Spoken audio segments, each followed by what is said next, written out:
خوشنودی قائم آل محمد بلندتر صلوات. اللهم صل على محمد وآل محمد. اعوذ باللہ السمیع العلیم من الشیطان اللعین الرجیم. بسم اللہ الرحمن الرحیم. الحمد للہ الذی هدانا لهذا وما كنا لنهتدي لولا ان هدانا الله. لقد جاءت رسل ربنا بالحق والصلاة والسلام والتحية والإكرام على أشرف الأنبياء والمرسلين سيدنا ونبينا وحبيب قلوبنا وطبيب نفوسنا وشفيع ذنوبنا ومولانا مولى الثقلين جد الحسن والحسين الذي سمي في السماء بأحمد وفي الأرضين بأبي القاسم محمد. اللهم صل على محمد وعلى أهل بيته الطيبين الطاهرين المعصومين المنتجبين ولعنة الله على أعدائهم ومنكري فضائلهم وغاصبي حقوقهم من الآن إلى قيام يوم الدين. أما بعد، قال الله الحكيم في محكم كتابه وهو أصدق القائلين وقوله الحق.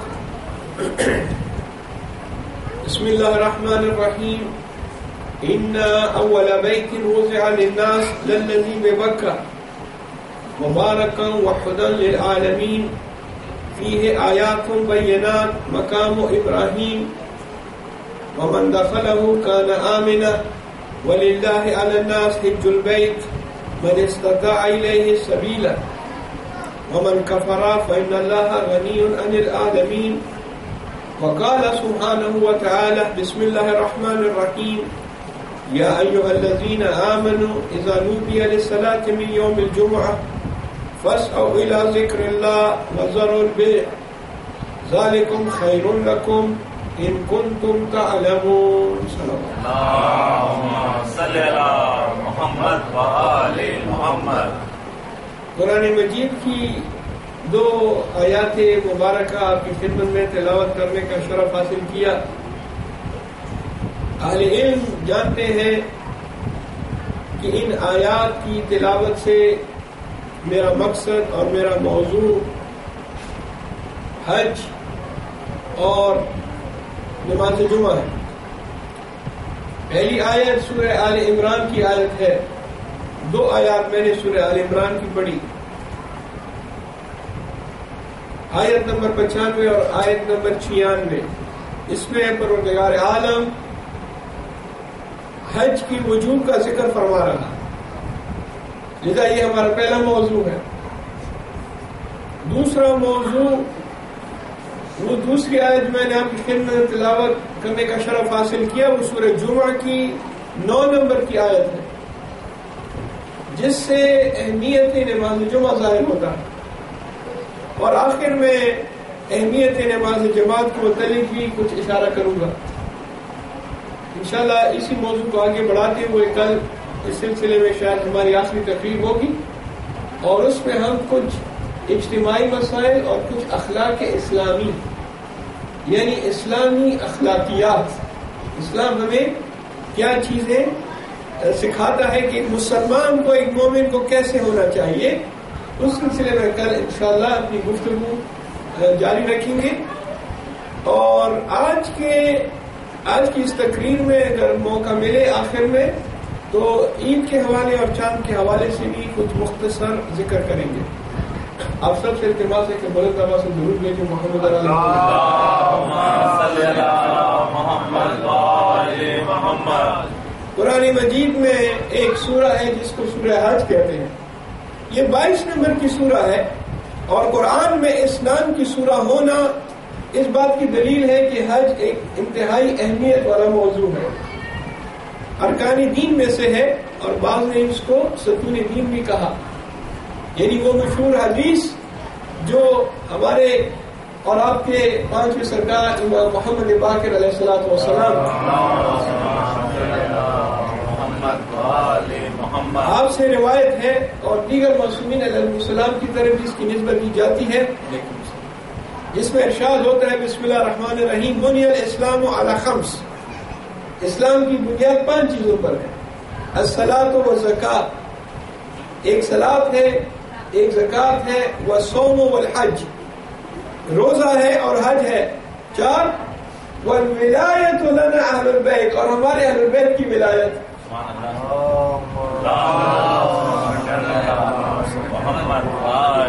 اسلام کی بنیاد 5 چیزوں پر.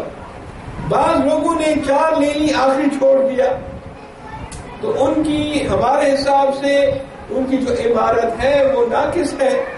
ایک بنیاد، ایک ستون چھوڑ دیا، نہیں 5 ستون ہے، اس میں ایک حج ہے. قرآن میں 22 نمبر کی سورت جس کو سورۃ الحج کہتے ہیں دلالت کرتی ہے کہ حج کی کتنی اہمیت ہے. اور اسی طرح قرآن مجید میں ایک سورہ جمعہ کے نام سے موجود ہے. یہ بھی اس بات کی اہمیت ہے کہ نماز جمعہ کتنی اہمیت رکھتی ہے کہ قرآن میں اس نام کی ایک سورہ موجود ہے. آیہ کریمہ جو تلاوت کی اس کا ترجمہ ارشاد ہوتا ہے بسم اللہ الرحمن الرحیم اِنَّ أَوَّلَ بَيْتٍ وُضِعَ لِلنَّاسِ لَلَّذِي بِبَكَّةَ، پہلا گھر جو لوگوں کے واسطے بنایا گیا تھا کہ وہ اللہ تعالیٰ کی عبادت کریں، وہ گھر بکہ میں ہے. مکہ کا ایک نام بکہ بھی ہے. بعض لوگ کہتے ہیں کہ مکہ کے 100 سے زیادہ نام ہے. ایک نام ہے بکہ، ایک نام ہے مکہ. پہلا گھر جو بنایا گیا، لوگ کہتے ہیں کہ خانہ کعبہ کی تعمیر حضرت ابراہیم علیہ السلام نے کی. یہ اشتباہ ہے. حضرت ابراہیم علیہ السلام نے تو صرف دیواریں بڑی بلند کی تھی یا اس کو جو ہے اس کی رینوویشن کی تھی، ایسا سمجھے. بنیاد جو ہے وہ حضرت آدم علیہ السلام نے رکھی تھی. خانہ کعبہ کی بنیاد وہ حضرت آدم علیہ السلام نے رکھی. لذا پہلا گھر قرآن فرماتا ہے جو عبادت کے لیے تاکہ لوگ عبادت کریں اللہ کی، وہ گھر ہے جو مکہ میں ہے. اور اس کی صفت یہ ہے کہ مبارکم وہدی للعالمین، یہ بہت ہی بابرکت والا گھر ہے. اور تمام عالمین، اسلامی دنیا کی بات نہیں ہوگی، جتنے بھی عالم ہیں، جتنی بھی دنیایں ہیں، کائنات، تمام کائنات کے لیے ہدایت کا باعث ہے. ہدی للعالمین. اور اس کے بعد آگے چل کر فیہ آیات بینات، اس گھر میں کچھ واضح نشانیاں ہیں، واضح اور کلیئر نشانیاں. اور ان نشانیوں میں سے ایک نشانی کی طرف اشارہ ہو رہا ہے. فیہ آیات بینات مقام ابراہیم، یہ بھی آیات بینات میں سے ہے مقام ابراہیم کا ہونا. لیکن چونکہ اس کی اہمیت زیادہ ہے، فرماتے ہیں کہ واضح نشانیوں کے ساتھ ساتھ اس میں مقام ابراہیم بھی ہے. جہاں آج بھی ہم جاتے ہیں، زیارت کرتے ہیں، دیکھتے ہیں حضرت ابراہیم علیہ السلام کے پاؤں کے نشان ہیں، اس کو کہتے ہیں مقام ابراہیم. اور اس کے بعد آگے چل کے ایک اور اہمیت بیان کرتے ہیں وَمَنْ دَخَلَهُ، جو بھی اس گھر میں داخل ہوا، اس احاطے میں آ گیا، حرم کے اندر چلا گیا، كَانَ آمِنًا، وہ امن و امان میں آ گیا، اس کو کوئی نقصان نہیں پہنچا سکتا. انسان تو درکنار، حرم میں کسی جانور کو نقصان پہنچانا بھی حرام ہے. کیڑے مکوڑوں کو بھی نہیں مار سکتے حرم کی حرمت کی وجہ سے. اور اس کے بعد آگے چل کر فرماتے ہیں وَلِلَّهِ عَلَى النَّاسِ حِجُّ الْبَيْتِ، لوگوں پر واجب ہے کہ وہ اللہ تعالیٰ کے لیے اس کے گھر کی زیارت کرے، حج کرے اس کے گھر کی طرف. وَمَنْ كَفَرَ، اب اس کی طرف غور کیجئے گا، قرآن پڑھ رہا ہوں آج، ساری باتیں قرآن سے. وَمَنْ كَفَرَ، جو کفر کرے، یعنی استطاعت کے باوجود حج نہ کرے، قرآن کے بقول وہ کفر کر رہا ہے. وَلِلَّهِ عَلَى النَّاسِ حِجُّ الْبَيْتِ، لوگوں پر واجب ہے کہ اللہ تعالیٰ کی خاطر اس کے گھر کی زیارت کریں، اس کے گھر کی زیارت کو جائیں، اس شرط کے ساتھ من استطاع الیہ سبیلا، جس کے پاس استطاعت ہو، جس کے پاس پیسہ ہو، فقیر اور مسکین نہ ہو، افورڈ کر سکتا ہو، اس پر واجب ہے کہ وہ اللہ تعالیٰ کے گھر کی زیارت کے لیے جائے. استطاعت کے باوجود بھی نہ جائے، وَمَنْ كَفَرَ فَإِنَّ اللَّهَ غَنِيٌّ عَنِ الْعَالَمِينَ، تو اللہ تعالیٰ تو تمام جہانوں سے غنی ہے، اس کو کیا ضرورت ہے؟ ضرورت ہے تو تمہیں ہے۔ اگر تم جاؤ گے تو اس میں تمہارا فائدہ ہے، اللہ کو فائدہ نہیں ہے تمہارا خانہ کعبہ کی طرف جانے اور حج کا انجام دینے کا، اس میں تمہارا فائدہ ہے۔ عزیزان گرامی، یہ آیت وجوب حج پر دلالت کرتی ہے۔ ہر وہ شخص کے جو مستطیع ہے زندگی میں ایک مرتبہ اس کو حج کے لیے جانا چاہیے، اس میں تاخیر جائز نہیں ہے۔ اگر کوئی شخص بغیر وجہ کے تاخیر کرتا ہے تو ایسے ہی جس طرح وہ نماز بھی واجب ہے، انسان نہ پڑھے تو اسے سوال ہوگا کیوں نماز نہیں پڑھی؟ حج واجب ہو گیا، استطاعت تھی نہیں گئے، آپ کو جواب دینا۔ استطاعت کس کو کہتے ہیں؟ ان اتنے پیسے ہوں کہ آپ یہاں سے جہاز کا ٹکٹ خریدیں اور وہاں پہ جو آپ کو 15-20 دن 22 دن رہنا ہے وہ آپ آرام سے وہاں رہیں، واپسی کا ٹکٹ بھی آپ کے پاس ہو، اور یہ 20-22 دن جب آپ نہ ہو اور آپ کے پیچھے آپ کی فیملی بیوی بچے وہ بھی کھانے پینے کا سامان رکھتے ہو، وہ بھی بھوکے نہ مرے۔ یا آسان الفاظ میں عرض کر دوں، جو شخص بھی 15-20 ہزار ڈالر رکھتا ہے، بلکہ تو میں نے زیادہ کہہ دی، اگر 10-12 ہزار ڈالر اس کے پاس ہے اور وہ اس کے خرچ سے زیادہ ہے تو مستطیع ہے، اس پر حج واجب ہے، اس کو جانا چاہیے، اس میں تاخیر نہ کرے بغیر کسی وجہ کے۔ اور یہ کہنا کہ نہیں ہمارے والد صاحب نے بھی تک حج نہیں کیا، ہم کیسے کریں، اس کا والد صاحب سے کوئی تعلق نہیں ہے۔ آپ کے والد صاحب نے حج نہیں کیا، اس کے پاس کوئی وجہ ہوگی، یا تو وہ اس کے پاس پیسے نہیں ہوں گے یا اس کو توجہ نہیں ہوگی، والد صاحب کیسے کوئی تعلق نہیں ہے۔ بچے چھوٹے ہیں، اس کا وجوب حج سے تعلق نہیں ہے، کہیں پر یہ نہیں لکھا کہ بچے چھوٹے ہوں تو آپ حج نہیں کر سکتے، نہیں، حج واجب ہے، فوراً جانا چاہیے، ایسا نہ ہو خدا نخواستہ کل موقع نہ ملے، آج بہترین موقع ہے۔ اس کے علاوہ باقی چھوٹے موٹے جو لوگ علتیں اور وجہ بیان کرتے ہیں وہ سب بہانے ہیں، یہ جو ہے ایک واجب چیز سے فرار کرنے کے مقابلے یہ کہنا کہ ہم جاب پر ہیں، جاب سے چھٹی نہیں ملے گی، یہ تمام چیزیں اگر انسان ارادہ کر لے، نیت کر لے کہ مجھے جانا ہے تو یہ تمام چھوٹے چھوٹے مسائل خود بخود حل ہو جاتے ہیں۔ محمد والے محمد صلوات۔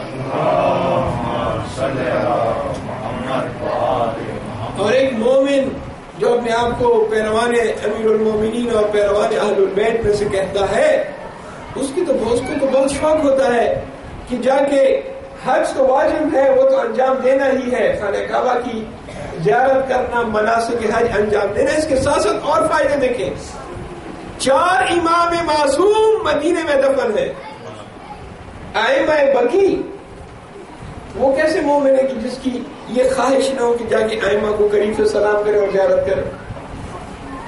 اسی طرح جناب سیدہ کونین خاتون جنت، اس کے متعلق بھی روایات میں ہے کہ آپ بھی مدینے میں دفن ہے، اگرچہ مخصوصی طور پہ کسی کو معلوم نہیں ہے کہ آپ کی قبر کہاں ہے، کوئی نہیں جانتا کہ آپ کی قبر کہاں ہے، لیکن مدینے میں مختلف روایات ہیں، لذا خاتون جنت کا حرم، جناب رسول خدا کا حرم، سب سے بڑی بات آپ کا حرم مدینے میں، اور ایسے ایسے عظیم ہستیاں، شہداء بدر اور دیگر ہستیاں جو جنت البقیع میں مدفون ہیں، باقی جگہوں پہ، ایک مومن کیسے تاخیر کر سکتا ہے، اس کا دل کیسے مان سکتا ہے کہ نہیں اس سال نہیں، آئندہ سال نہیں، اس کے بعد، جبکہ یہ ایک بہترین موقع ہے معصومین علیہ السلام کی زیارت کا۔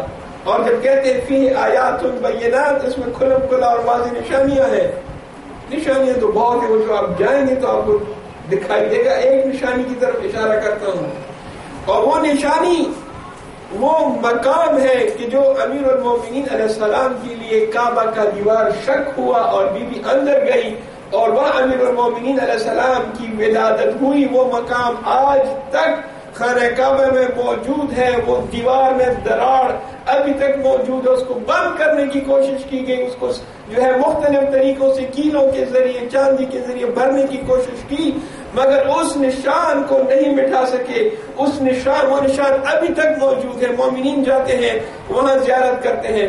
آپ اس نشان کو نہیں مٹا سکے جو امیر المومنین علیہ السلام کی خانقاہ میں ولادت کی نشانی ہے. آپ امیر المومنین کے فضائل کو کیا مٹائیں گے؟ محمد والے محمد صلوات. مسلمانوں کا کعبہ خانہ کعبہ ہے، اس میں شک نہیں ہے. مومنین کے دل کا کعبہ امیر المومنین علیہ السلام ہے. امیر المومنین علیہ السلام کی جائے ولادت مولود کعبہ کسی کو یہ شرف حاصل نہیں ہوا. اے مومن کی خواہش نہیں ہے کہ جا کے اس جگہ کو اس مقام کو دیکھے. اے مومن کی خواہش نہیں ہے کہ حجر اسود کا بوسہ لے جو سنت رسول ہے. آیا مومنین کی یہ خواہش نہیں ہے کہ وہ حجر اسود کے جس نے امام زین العابدین علیہ السلام کی امامت کی گواہی دی تھی جا کے وہاں زیارت کرے؟ لذا اس میں تاخیر نہ ہو، واجب چیز ہے. تذکر کے طور پہ عرض کر رہا ہوں، نیت کرنے ابھی سے. اور ماشاءاللہ ہمارے جو ہے مومنین تو آج کل بہت بڑی تعداد میں جاتے ہیں اور تمام مراجع، بڑے بڑے مراجع اپنا نمائندہ بھیجتے ہیں.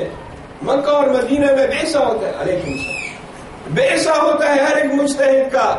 ایک نمائندہ، ایک وکیل آتا ہے اور وہاں پہ ان کا آفس ہوتا ہے اور سوال و جواب ہوتے ہیں. آپ اگر کسی جس مرضی کی بھی آپ تکلیف میں ہیں، اکثر مراجع تقریباً 18، 20، 22 کے قریب مراجع کے وکلاء مدینے میں بھی ہوتے ہیں، مکے میں بھی ہوتے ہیں. اس سے پتہ چلتا ہے کہ پیروان اہل بیت حج کو کتنی اہمیت دیتے ہیں.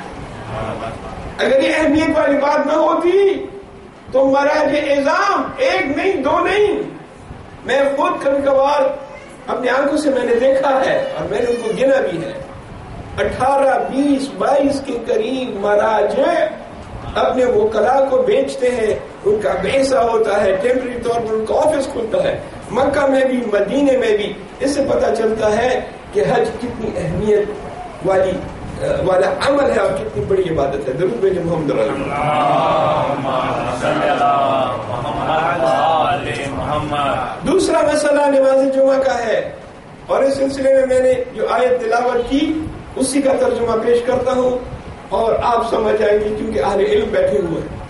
بسم اللہ الرحمن الرحیم. یا ایھا الذین آمنوا، اے ایمان والو، اذا نودی للصلاۃ من یوم الجمعہ، جب بھی نماز جمعہ کے لیے تم کو بلایا جائے، آواز دی جائے نماز جمعہ کے لیے، فاسعوا الی ذکر اللہ، تو اللہ کے ذکر کی طرف جلدی کرو، تیزی دکھاؤ، بھاگو، جلدی جاؤ. وذروا البیع، اور یہ جو خرید و فروخت ہے، خریدنا فروختنا کاروبار کرنا، اس کو چھوڑ دو، اس کو ترک کر دو. تم یہ سمجھتے ہو کہ خرید و فروخت بند کرنے سے تمہیں نقصان ہوگا؟ اللہ تعالیٰ فرماتے ہیں کہ ذالکم خیر لکم، کاروبار کا ترک کرنا نماز جمعہ کے وقت تمہارے لیے بہتر ہے، اس میں تمہارے لیے خیر ہے. ان کنتم تعلمون، اگر تم سمجھ جاؤ، اگر اس کا علم تمہیں آ جائے تو نماز جمعہ کے وقت خرید و فروخت کرنا، اس کو ترک کرنا تمہارے لیے خیر ہے، اس میں تمہارے لیے نقصان نہیں ہوگا. ہماری خوش قسمتی ہے کہ ہم جس شہر میں رہ رہے ہیں اس میں نماز جمعہ قائم ہے. یقین کریں اسی کینیڈا میں بہت سے ایسے شہر ہیں جہاں نماز جمعہ نہیں پڑھی جاتی. نماز جمعہ بذات خود برکت کے لیے ہے. اس شہر پر اور اہلیان شہر پہ جو برکتیں ہوں گی اس کی ایک وجہ یہ نماز جمعہ ہے. ہمارا یہ عقیدہ ہے کہ اگر کسی شہر میں کوئی بزرگ دفن ہے، ائمہ اطہار علیہ السلام، تو ان کی تو بات ہی نہیں ہے، وہ تو معصوم ہے. ہم تو ان کی قوم کی خاک ہے، ان کے حرم کی تو میں بات نہیں کر رہا. ان کے اولاد میں سے بھی اگر کوئی کسی شہر میں دفن ہو تو اس قبر کا وہاں ہونا اہلیان شہر کے لیے باعث نجات اور باعث برکت ہوتا ہے. وَإِلَّا ہم جو گناہ کرتے ہیں اس کو دیکھ کر اللہ تعالیٰ کا غضب بہت قریب ہمارے اوپر، سر کے اوپر منڈار تلوار کی طرح. لیکن یہ انہی چیزوں کی وجہ سے بچے ہوئے ہیں. نماز جمعہ کا بھی یہی ہے. اگر اپنے کرتوت دیکھیں، اپنے اعمال دیکھیں، اپنے لیے کہہ رہا ہوں، آپ کی طرف اشارہ نہیں ہے، اپنے لیے کہہ رہا ہوں۔ میرے اعمال، میرے کرتوت اس حد تک گرے ہوئے ہیں کہ اگر حساب اللہ تعالیٰ حساب کرنا شروع کر دے میرے ساتھ تو میں تو کہیں کا بھی نہیں رہوں، روسیا فوراً جو ہے میں نکال دیا جاؤں گا، دھکار دیا جاؤں گا۔ لیکن اللہ تعالیٰ جو ہے وہ ہمارے ساتھ اس طرح حساب نہیں کرتا جو ہم سمجھتے ہیں، یا جو حساب کرنے وہ تو اپنی رحمت کے ذریعے سے ہمارے ساتھ حساب کرتے تھے، بھی یہ حالت ہے بچے ہوئے۔ لذا نماز جمعہ میں دیکھتا ہوں یہاں عربی میں خطبہ ہوتا ہے، اس کے باوجود بھی ہمارے اردو دان حضرات تشریف لاتے ہیں، نماز جمعہ میں شرکت کرتے ہیں۔ اور میں اس بات کی داد دیتا ہوں، اگرچہ ان کو زیادہ سمجھ بھی نہیں آتی، لیکن پھر بھی نماز ہے، کوشش کرتے ہیں سمجھنے کی۔ جو قرآن کی آیت تلاوت ہو رہی ہے، حدیث تلاوت ہو رہا ہے، تھوڑا بہت آئیڈیا ہو جاتا ہے کہ مولانا صاحب کیا کہہ رہے ہیں۔ اور میں نے یہ بات ابھی چند دن پہلے مسئولین کو پہنچائی ہے کہ جب یہاں پہ نماز جمعہ ہو رہا اور اس میں اردو دان طبقہ بھی ہے، فارسی دان طبقہ بھی ہے، تو خطبے کا ایک حصہ ایسی زبان میں ہونا چاہیے جو سب کے لیے کامن ہو اور اس کو سمجھے۔ ایک حصہ پورے خطبے کی بات نہیں کر رہا، اور یہ بات میں نے اپنا فرض سمجھ کے جو لوگ کنسرن اتھارٹیز ہیں، ابھی چند دن پہلے میں نے یہ بات ان تک پہنچا دی، اپنا فرض سمجھ۔ لیکن اگر یہ عملی نہیں بھی ہوتا پھر بھی مومنین جائیں، شرکت کریں۔ یہ ایک ہفتہ وار اجتماع ہے، یہ روزانہ نہیں ہوتا، اور یہ اکیلے بھی نہیں پڑھ سکتے۔ کوئی کہے کہ بھئی میں نے نماز جمعہ گھر میں پڑھ لی، نہیں ہو سکتی یہ نماز، گھر میں نہیں ہے، یہ اجتماع کے ساتھ ہے۔ لہذا اس کو اہمیت دیں۔ یہ بھی میں جانتا ہوں کہ یہ ورکنگ ڈے ہے، لوگ کام کرتے ہیں، لیکن اگر آپ نیت کریں کہ میں نماز جمعہ کے لیے جاؤں گا، خود بخود ایسے اسباب مہیا ہو جائیں گے کہ ورکنگ ڈے میں بھی آپ نماز جمعہ پڑھ کے واپس آ جائیں۔ یہ ڈیپینڈ کرتا ہے کہ آپ کی کیا نیت ہے۔ بہت دور دور سے لوگ آتے ہیں نماز جمعہ پڑھنے، لنچ بریک میں آتے ہیں، اس دن لنچ نہیں کرتے یا بعد میں کر لیتے اور نماز جمعہ پڑھ کے واپس۔ اب آپ نہیں جانتے، اسی لیے تو ارشاد ہوتا ہے کہ ذالکم خیر لکم۔ آپ یہ سمجھتے ہیں کہ ابھی میں آدھے گھنٹے کی ڈرائیو کروں گا اور میرا گیس خرچ ہوگا اور مجھے جلدی میں واپس جانا ہوگا، دوبارہ جوائن کرنا ہوگا، یہ سب باتیں ٹھیک ہیں، اس کے باوجود پروردگار عالم فرماتے ہیں ذالکم خیر لکم ان کنتم تعلمون۔ اور خواتین بھی جائیں، خواتین بھی شرکت کریں نماز جمعہ میں۔ ہو سکتا ہے کہ خواتین مستثنا ہوں، لیکن اس میں کوئی شک نہیں ہے کہ اگر کوئی خاتون نماز جماعت پڑھتی ہے یا نماز جمعہ پڑھتی ہے، اس کو ثواب وہی نماز جمعہ والا ملے گا جو مرد کو مل رہا ہے۔ مرد کو جو ثواب مل رہا ہے، ثواب کی جب بات آتی ہے تو اس میں مرد اور عورت بالکل برابر ہوتے ہیں، کوئی اوپر نیچے نہیں ہے، سب برابر ہے، مساوی۔ ضرور بھیجے محمد علیہ محمد۔ تیسری بات نماز جماعت کے متعلق، عزیزان گرامی، نماز جماعت بہت بڑی عبادت ہے، بہت بڑا ثواب ہے، اور میں جانے سے پہلے 2-3 دن کے بعد میں یہاں سے چلا جاؤں گا، لیکن جانے سے پہلے میں ضرور سمجھتا ہوں کہ آپ سب سے یہ اپیل کرو کہ ہو سکے تو اپنے صفوف میں، اپنے درمیان نماز جماعت کا سلسلہ جاری رکھیں۔ روزانہ نہیں ہو سکتا تو ہفتے میں جو ایک مرتبہ کا اجتماع ہوتا ہے اس میں ضرور جماعت کے ساتھ پڑھیں۔ عالم نہیں ہے کوئی بات نہیں، آپ ہی میں سے کوئی جو 2 بڑی شرطیں رکھتا ہے آگے بڑھ کے نماز پڑھائے۔ فائدہ بہت زیادہ ہے جماعت کے ساتھ، فرادہ میں وہ فائدہ نہیں ہے جو جماعت کے ساتھ ہے۔ بعض نے کہا 27 درجے زیادہ ثواب۔ میں نے ایک روایت پڑھی، آپ کو یقین نہیں آئے گا۔ روایت کا خلاصہ یہ ہے کہ نماز جماعت کا ثواب اتنا زیادہ ہے کہ اگر تمام سمندر سیاہی بن جائے، تمام درخت قلم بن جائے، انس اور جن لکھنے والے بن جائیں، نماز جماعت کا ثواب نہیں لکھ سکتے۔ اتنا زیادہ ثواب ہے. لذا اگر کوئی شخص قرأت صحیح کر سکتا ہے، ٹھیک عربی پڑھتا ہے، بولتا ہے، اور یہ قرآن صحیح پڑھتا ہے، اور وہ عادل بھی ہے. عادل سے مراد ظاہری طور پہ نہ گناہ کبیرہ کرتا ہے نہ گناہ صغیرہ کرتا ہے. اب ہمیں اس میں تحقیق نہیں کرنی کہ نہیں بھائی یہ شاید کرتا ہو، نہیں، اس کو چھوڑیں، ظاہر کو دیکھیں. مسجد میں آتا ہے، داڑھی اس کی ہے، داڑھی بھی واجبات میں سے ہے، مستحبات نہیں ہے، لہذا اس کی داڑھی ہے، یعنی وہ داڑھی کاٹنا فعل حرام ہے، وہ فعل حرام نہیں کرتا، اس نے داڑھی رکھی. اسی طرح وہ شخص مسجد آتا ہے، مسجد آنا بذات خود ایمان کی نشانی ہے. وہ کون کہے گا؟ بہت سے لوگ ہیں، میں اسی شہر میں بہت سے لوگوں کو جانتا ہوں جو شیعہ ہیں، مگر وہ یہاں نہیں آتے، مسجد نہیں آتے. وہ اختلاف کی وجہ سے نہیں، وہ تو الگ بات ہے، ویسے نہیں آتے، ان کو توجہ نہیں ہے. اور یہ ہر شہر میں ہے. لوگ کہتے ہیں جی آپ کے شہر میں کتنے شیعہ ہیں؟ کہتے ہیں ہمارے پاس 100 گھر ہے. میں کہتا ہوں وہ 200 ہے. جو بھی شخص کہے 100 وہ غلط. 100 تو وہ لوگ ہیں جن کو آپ جانتے ہیں، جن کو آپ دیکھتے ہیں. میں اپنے شہر میں ہر ہفتے ہر 15 دن کے بعد ایک نئے شیعہ سے ملتا ہوں. اچھا آپ شیعہ ہیں؟ میں 4 سال سے یہاں امام جماعت ہوں. آپ کو ہمیں پتہ نہیں تھا، بس ایک ہمیں پتہ نہیں تھا، سب چیزیں پتہ ہے. یہ نہیں پتا کہ شہر میں مسجد اور امام بارگاہ کہاں ہے.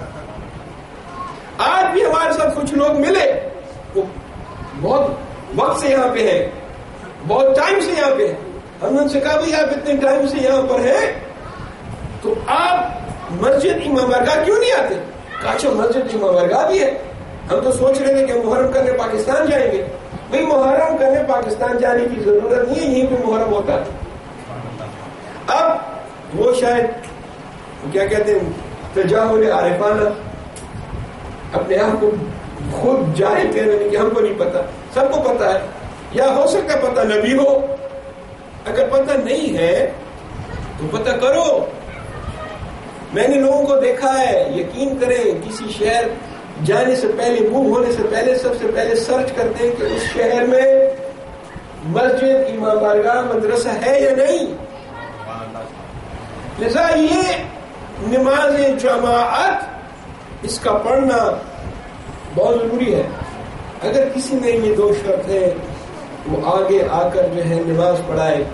اگر کوئی یہ سمجھتا ہے کہ نہیں میں نماز نہیں پڑھا سکتا تو اس کے لیے ارینجمنٹ کرے، کسی اور جگہ سے وہ نماز جماعت کا سلسلہ شروع کرے. نماز جماعت بہت باعث برکت ہے. نماز جماعت کے بڑے فائدے ہیں. میں اگر وہ فوائد گنانا شروع کر دوں تو مجھے 1 گھنٹہ لگے گا. بعض وہ لوگ کہ جو نماز میں شک کرتے ہیں کہ میری نماز صحیح پروننسیشن ہے یا نہیں، نماز جماعت پڑھیں گے تو ان کا مسئلہ حل ہو جائے گا. اور بعض لوگ کہ جن کو وسواس ہوتا ہے، وسوسہ ہوتا ہے طہارت کے معاملے میں، باقی چیزوں، وہاں پر بھی نماز جماعت کا مسئلہ حل کر دیتی ہے. لہذا نماز جماعت کی اہمیت بہت زیادہ ہے. اس کی طرف آپ کی توجہ ہونی چاہیے. اس کا ثواب، اور جو شخص بھی نماز جماعت کا انعقاد کرتا ہے یا کوشش کرتا ہے اس کے لیے بڑا اجر ہے. ایک صاحب آئے میرے پاس اور مجھ سے کہا کہ مولانا صاحب آپ 5 وقت کی نماز جماعت کیوں نہیں پڑھاتے؟ میں نے کہا کہ میں تو تیار ہوں لیکن لوگ 5 وقت نہیں آتے، ہم مغرب عشاء کی پڑھاتے ہیں. یہ بھی الحمدللہ غنیمت ہے. کہا ہاں یہ بھی غنیمت ہے، لیکن اگر کوئی نہیں آتا تو میں تیار ہوں آنے کے لیے. میں 5 وقت کی نماز جماعت پڑھنے کے لیے وعدہ کرتا ہوں کہ میں حاضر ہوں گا. میں نے کہا کیا وجہ ہے کہ آپ اپنی تاکید کر رہے ہیں؟ نماز جماعت 5 وقت کی. مجھے کہتا ہے کہ مولانا صاحب آپ کو یقین نہیں ہوگا، میں جب جوان تھا اور جوانی کے عالم میں تھا، مجھے ایک ایسی بیماری آئی کہ میں 2 سال کے بچے کی طرح بن گیا. ایک بیماری آئی، اب تفصیل میں نہیں جانا چاہتا. اس بیماری کی وجہ سے ایک نوجوان کے جو 25-26 سال کا نوجوان ہے، ایک بیماری سے وہ ایک چھوٹے بچے کی طرح بن جاتا ہے. یعنی اس کا دماغ جو ہے وہ چھوٹا ہو جاتا ہے. جس طرح 2 سال کا 3 سال کا بچہ ہے، کہتے ہیں مجھ پر وہ اٹیک آیا، اب ہوتا ہے کوئی جو ہے وہ پیرالائز ہو جاتا ہے، پتہ نہیں کس قسم کی مختلف قسم کی بیماریاں، کہتے ہیں جو مجھ پر وہ اٹیک آیا تو میں نے مانیت کی، مرنت مانگی، میں نے نظر مانگی، نظر کی میں نے۔ اسلام میں ایک باب ہے نا نظر، ہمیں تو پتہ نہیں ڈیفینیشن، اسلام میں فقہ میں ایک باب ہے جس کو کتاب النظر کہتے ہیں، نظر ماننا، منت مانگنا، قسم کھانے کا بھی جو ہے ایک باب ہے۔ کہتے میں نے وہاں نظر مانی کہ اے اللہ، اے پروردگار، اگر تو مجھے اس بیماری سے شفا دے دے اور میں ٹھیک ہو جاؤں تو جس شہر میں میں ہوں گا، اور اگر اس شہر میں نماز جماعت ہوگی تو میں نماز جماعت مس نہیں کروں گا، نماز جماعت میں ضرور شرکت کروں گا۔ کہتے یہ میں نے نظر کی، میری نظر پوری ہوئی اور میں ٹھیک ہو گیا۔ کہتے آج تم دیکھ رہے ہو،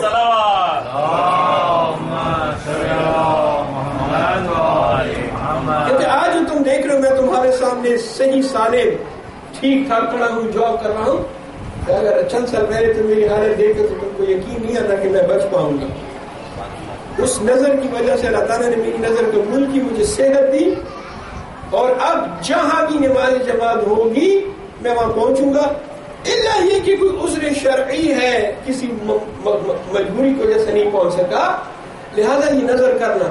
ایک شخص نابینا حضرت کی خدمت میں حاضر ہوا، بس اسی کے ساتھ آج کی مجلس ختم، اور سوال کیا یا رسول اللہ میں نابینا ہوں، مسجد کے قریب رہتا ہوں، مسجد نبوی جو کہ مدینے میں تھی سب اس کے ارد گرد رہتے تھے، لیکن مجھے نماز جماعت میں آنے کے لیے تکلیف ہوتی ہے کیونکہ میں دیکھ نہیں سکتا، مشکل سے چلتا ہوں، آپ اجازت دیتے میں گھر میں نماز پڑھوں؟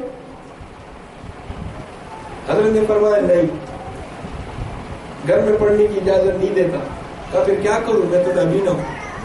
کہا اپنے گھر کے دروازے سے مسجد کے دروازے تک رسی باندھو، اور رسی کے ذریعے، رسی کو پکڑ کر رسی کے ذریعے اپنے گھر سے مسجد تک آؤ، لیکن نماز جماعت پڑھو سب مسلمانوں کے ساتھ۔ بس عزیزان گرامی، کل انشاءاللہ اسلامی اخلاقیات پر گفتگو ہوگی، وہ ایک مسئلہ رہ گیا چاند والا، انشاءاللہ نماز کے بعد یا 2 نمازوں کے درمیان مختصر طور پہ اس کا آپ کو اشارہ کروں گا۔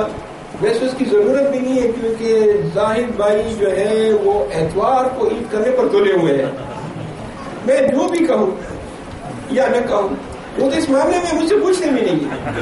کہتے ہیں مولانا صاحب آپ کی شریعت 364 دن، آپ اپنی شریعت پہلے یہ ایک دن میرا، اور جو بھی ہوگا میں اتوار کو عید کر کے رہوں گا۔ اب جب یہ حالت ہے کہ میرا مسئلہ بیان کرنا نہ کرنا برابر ہے، بہتر ہے میں بیان نہ کروں، ضرور